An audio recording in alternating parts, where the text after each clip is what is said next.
अंतिम युद्ध, कल्कि वैष्णवी और कली का अंतिम वार। हेलो फ्रेंड्स, देवी वैष्णवी और भगवान कल्कि इस अवतार में ईश्वर की जो भी डिवाइन प्रेम कहानी होगी उसका उद्देश्य हम आपको बता चुके हैं। युगों युगों से देवी का यानी देवी सीता जो आदि शक्ति हैं उनका सत्य जो छुप गया था वो अब प्रकट होगा। और इसका उद्देश्य क्या है? मनुष्य जान सकें कि परमात्मा सिर्फ मेल या पुरुष नहीं है बल्कि अपनी फेमिनाइन एनर्जी से संयुक्त प्रेम की ऊर्जा है, शिव स्वरूप है।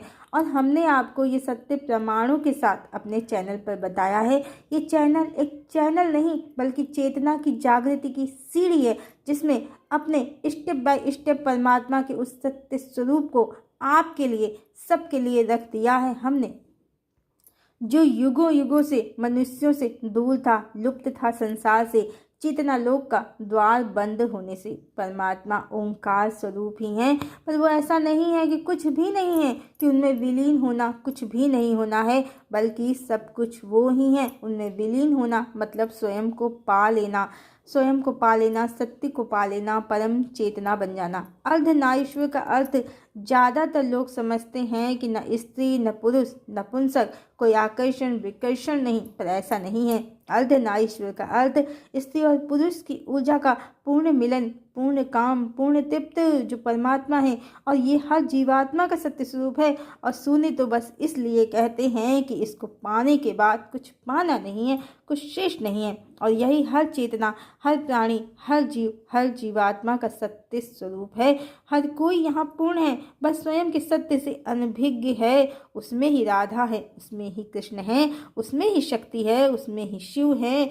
जाना कहीं नहीं है, पाना भी कुछ नहीं है, सब स्वयं में ही प्राप्त है, बस स्वयं को जानना है। और ये चेतना का सत्य ही मुक्ति का मार्ग है। अब ये सत्य आपके पास है, शायद कुछ योगियों सिद्ध मुनियों के पास होगा, बाकी किसी भी प्रवचनकर्ता कलयुगी धार्मिक किताबों में भी नहीं है। यदि है तो इतनी तांत्रिक भाषा में, इतने कोड वर्ड में कि लोग समझ ही नहीं पाते, बस पौराणिक कहानियों में, किस्से कहानियों में घूमते रह जाते हैं।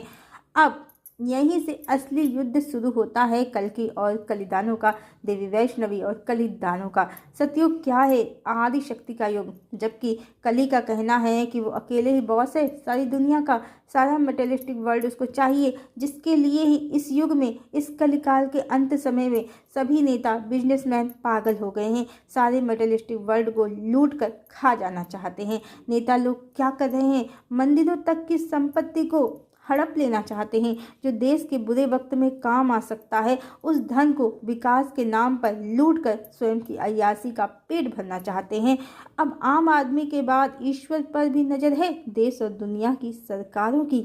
इसीलिए युद्ध समझे क्या है? भगवान भगवती का कली की ऊर्जा से, कलिदानों से।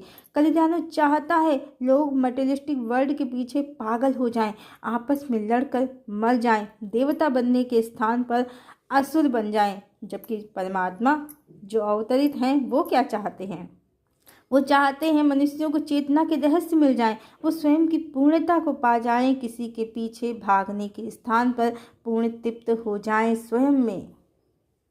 और कलिदानों की ऊर्जा क्या इन्फॉर्मेशन समाज में फैला रही है कि कल के एक बिजनेसमैन होंगे, वो दुनिया पर टेक ओवर करेंगे, सब लोग उनकी वाह करेंगे, उनसे शेयर खरीदेंगे, उनके यहाँ जॉब करेंगे, उनके बिजनेस के थ्रू लोगों को रोजगार मिलेगा। एक तो ये सब कितना आधा अधूरा है। ज्ञान के अभाव में, प्रेम के अभाव में, चेतना की जागृति के अभाव में मनुष्य आज आपस में घृणा और नफरत का गंदा खेल खेल रहे हैं। जल, वायु और भूमि, भोजन सब अशुद्ध हैं। प्रकृति का दोहन लगातार हो रहा है, पृथ्वी का शोषण हो रहा है लगातार। बिजनेस तो सलूशन है ही नहीं। बस समझें, सोचें, विचारें।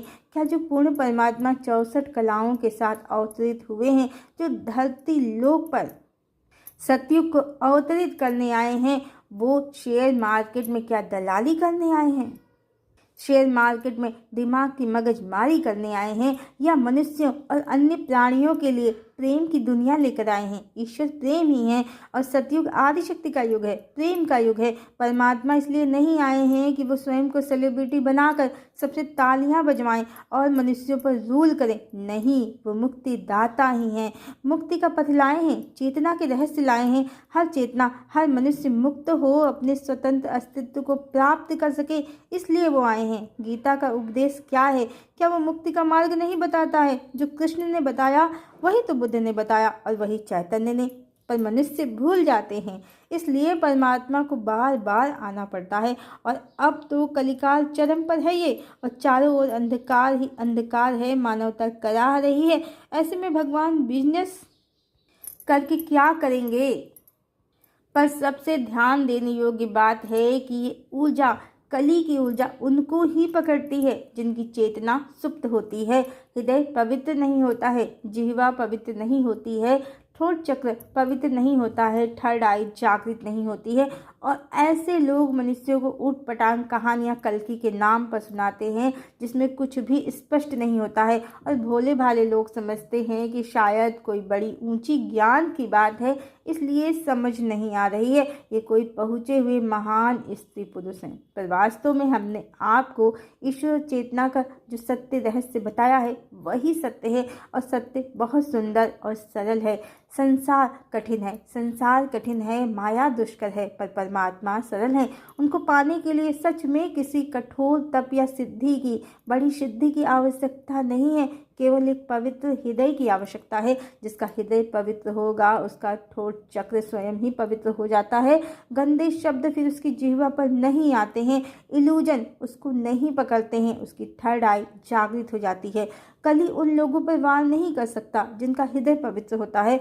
कली को गंदगी चाहिए, अपवित्रता चाहिए, वार करने के लिए निगेटिविटी चाहिए। जहाँ पवित्रता होगी वो सर्वाइव नहीं कर सकेगा। तो जो जागृत नहीं है उनको ही कलिदानों की ऊर्जा पकड़ती है और अपना कार्य उनके थ्रू ही करवाती है। और सबसे इंटरेस्टिंग बात, जो व्यक्ति बिजनेसमैन कल्कि का कॉन्सेप्ट चला रहा है वो गाली भी देता है, गंदे शब्द भी प्रयोग करता है और कहता भी है कि बस इतने कुछ हजार लोग ही चाहिए, ज़्यादा नहीं, ज़्यादा नहीं। फिर भी लोग उससे जुड़ते जा रहे हैं, हजारों व्यूज़ आ रहे हैं। जबकि वो कहता है कि जो पहले जुड़ चुके हैं उसके लिए ही है उसकी कहानी, उसकी सुविधा, और लोग ना जुड़े फिर भी लोग जुड़ रहे हैं। और हम कहते हैं कि हमारा ये चैनल सिर्फ चैनल नहीं है, इसका हर कंटेंट चेतना की जागृति के लिए बना है। ज़्यादा से ज़्यादा लोग जुड़े, सुने, अपनी चेतना को जागृत करें, मुक्ति का पथ पाएं। पर फिर भी उतने लोग नहीं जुड़ पाते हैं। जो आते हैं तो बस यही कहते हैं कि मैं कल की हूँ, मैं कल की हूँ। सबको कल की बनना है, पर चेतना को जागृत करने में कम ही लोगों की रुचि है। तो भविष्यवाणियों के अनुसार भी, भविष्यवाणियाँ भी कहती हैं कि कम लोग ही सतयुग में प्रवेश करेंगे, सब नहीं। इसीलिए ऐसा हो रहा है। ज़्यादातर लोग कली के प्रभाव में हैं, उन्हें सेलिब्रिटी टाइप भगवान चाहिए। जबकि भगवान कौन है? मुक्तिदाता, परम ऐश्वर्य के साथ परमात्मा धरा पर उतरे हैं, धरा पर अवतरित हुए हैं परम ऐश्वर्य के साथ। उनके रूप, ऐश्वर्य, तेज के सामने सेलिब्रिटी कुछ नहीं है, वो मुक्तिदाता हैं। आप देख रहे हैं कैसे संसार में उथल पुथल मची हुई है, राजनीति में अब मच रही है। Car, bus, plane, building, showroom, luxurious place सब आग पकड़ रहे हैं। जल प्रलय भी बहुत आ रहे हैं, भूकंप भी आ रहे हैं। मतलब पूरी पृथ्वी ही परिवर्तन से गुजर रही है। ये परमात्मा का प्रभाव है। मनुष्य अपने धर्म में फैली हुई कुरीतियों को स्वयं ही त्याग रहे हैं, या फिर ऐसे धर्म को ही त्याग दे रहे हैं जैसे ईसाई और मुस्लिम धर्म को बहुत से लोग छोड़ रहे हैं। ये सब परमात्मा का प्रभाव है। जागृति का समय है। कल्कि मतलब परिवर्तन। परिवर्तन वो भी ऐसा वैसा नहीं, ऐसा जो सत्य को धारण करता है, प्रेम को धारण करता है, मनुष्यता को धारण करता है, स्त्री शक्ति, मातृ सत्ता का सम्मान करता है। सच है, ये जिन्हें सतयुग में प्रवेश करना है, जो इसके अधिकारी हैं, वो स्वयं ही कली के तंत्र से अब ऊब चुके हैं। उन्हें मन की शांति चाहिए, ऐसा धर्म चाहिए जो सबको जोड़ता हो, तोड़ता नहीं। इस समय दुनिया भर की सरकारें क्या कर रही हैं? क्यों गिरती जा रही हैं? क्या ये डीप स्टेट की चाल है? जी नहीं, मनुष्यों की आत्मिक चारित्रिक दुर्बलता है। नेता हो, सिस्टम हो, वो खोखला हो चुका है। भ्रष्टाचार, व्याभिचार की भेंट चढ़ चुका है। चाहे ये देश हो या कोई भी देश, भारत हो या अमेरिका, ऊपर से नीचे तक नेता, मंत्री, अधिकारी सब करप्टेड हैं। पक्ष विपक्ष, हिंदू मुस्लिम का झगड़ा मूर्खों के लिए क्रिएट किया गया नेताओं का जाल है। सच तो ये है कि हर देश में पक्ष और विपक्ष दोनों मिलकर, हर देश में पक्ष और विपक्ष दोनों मिलकर जनता को मूर्ख बनाते हैं और बारी बारी से राज करते हैं। जब एक पक्ष सत्ता में होता है तो दूसरा उसकी निंदा करता है, और जब दूसरा पक्ष सत्ता में होता है तो वो भी वही कार्य करता है और पहला पक्ष उसकी निंदा करता है। और इस तरह दोनों अंदर से मिले हैं और जनता को लूट रहे हैं, अपनी अय्याशी के लिए धन जुटा रहे हैं।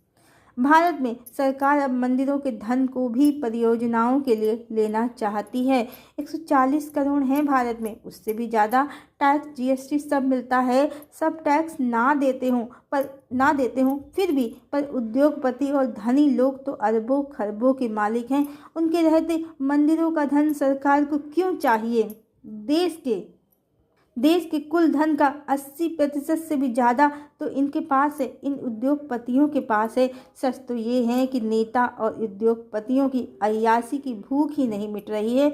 विकास तो बहाना बस है। जनता का, मंदिर का, भगवान का कितना भी ले लें, चाहे टैक्स से चाहे चढ़ावे से, इनका पेट नहीं भरने वाला है।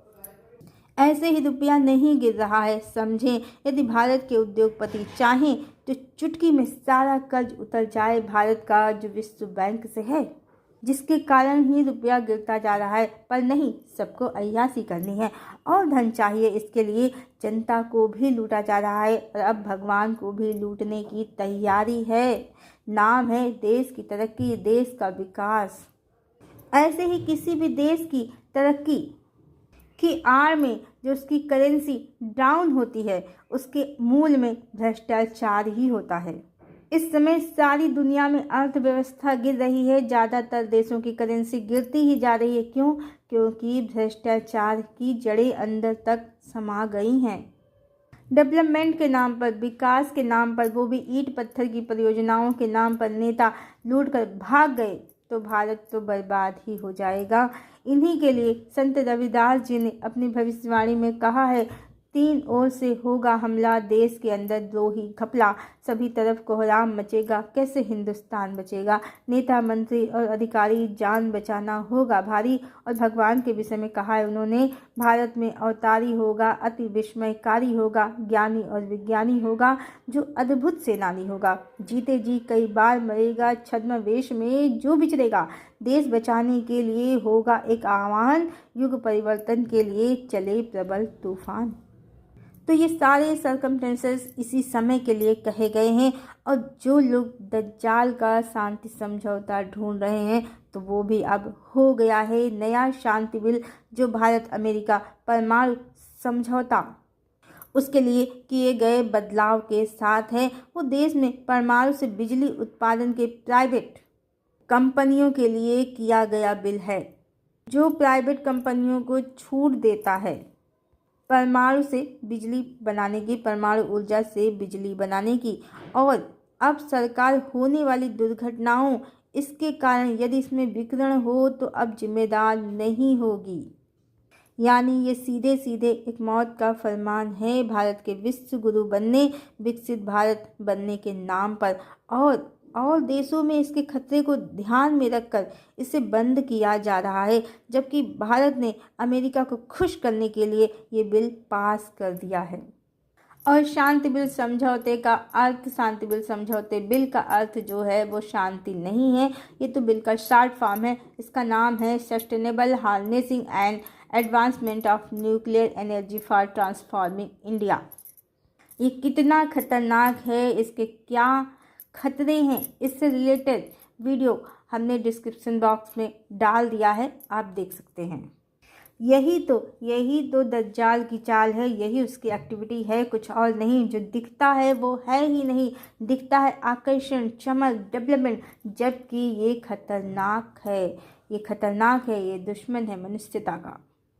अब सुनते हैं कि दज्जाल का शांति समझौता 7.5 सालों का होगा। अब जो भी हो, परिवर्तन तो अब जल्दी जल्दी हो रहा है, तो प्रिडिक्शन ऊपर नीचे हो सकती है, मतलब अवधि इसकी कम भी हो सकती है। जिस तरह 2026 शुरू होते ही धमाके, विस्फोट और मादुरो की गिरफ्तारी, जेडी वेंस के घर पर हमला, अमेरिका में आग, सब कुछ शुरू हो गया है, तो लगता है कि ये शांति समझौता बिल का अस्तित्व भी ज़्यादा समय तक नहीं रहेगा। हाँ, सब कहते हैं कि शांति समझौता दज्जाल कराएगा, तो असली मायने में जो शांति होती है वो दज्जाल या शैतान नहीं करा सकता है।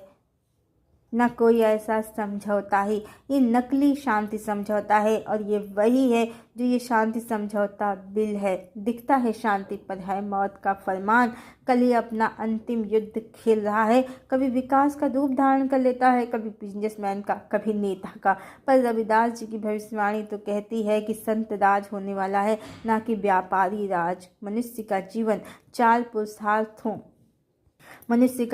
4 पुरुषार्थों के लिए है, धर्म, अर्थ, काम, मोक्ष। सिर्फ अर्थ से सुविधा आ सकती है, संस्कार नहीं। और वर्तमान मानव समाज की ये सबसे बड़ी समस्या है। बुद्धि, मन, प्रतिभा, पैसा, धन सब है, पर संस्कार नहीं है।